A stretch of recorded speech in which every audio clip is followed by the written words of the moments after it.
kuka. Yake da aure da rabo suke a tare, bai kamata ya dare da su da gangan ba.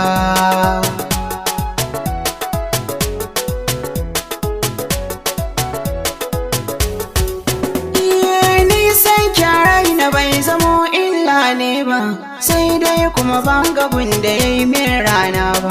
Na so kyarai na ba da kin ɗara mata ba, wajen kyawun kwalliya da kyawun siffa ba. Ba zan ce baki iya tattalin soyayya ba, sai dai baki ɗaukar ya alkawar laifi ne ba. Ko dai jin kai ne ya sa kike yi wasu zamba, idan dan da kuɗi gidan ku ban san da akwai ba.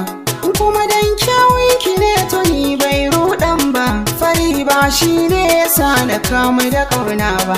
Dalilin ƙaunar ki ban san me sanadi ba, kawai na ji ba za na so na zauna ba ke ba.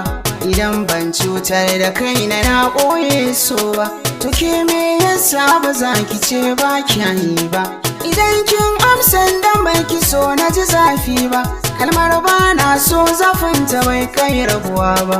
Me ribar so ko bai ki san amsar nan ba, to san ba ma'anar ta in ba ayyo aure ba. Rabewar mu da ke ba ita ta sa ni zuba ba, kawai dai na faɗa ki san baki min daidai ba. Domin ni maganar ki bar rike ta da wasa ba, dan Allah bi karkaya da ni ba dan ni ba. Idan alkawarin ki zuciya ba ta karya ba, ke kika yar min da nawa ban miki laifi ba. Ki yanke na zuci daga da ban miki illa ba, ba sa miki ciwo mai bi ki har ran ajali ba. Ba zan ce ki haƙuri ki dawo ma haɗe ba, na san sabo na da ke ba zai faɗa ƙas ba. Idan zan kewar rashin ki ban cika buri ba, ki ma dai wata ran ba za ki kasa tunani ba.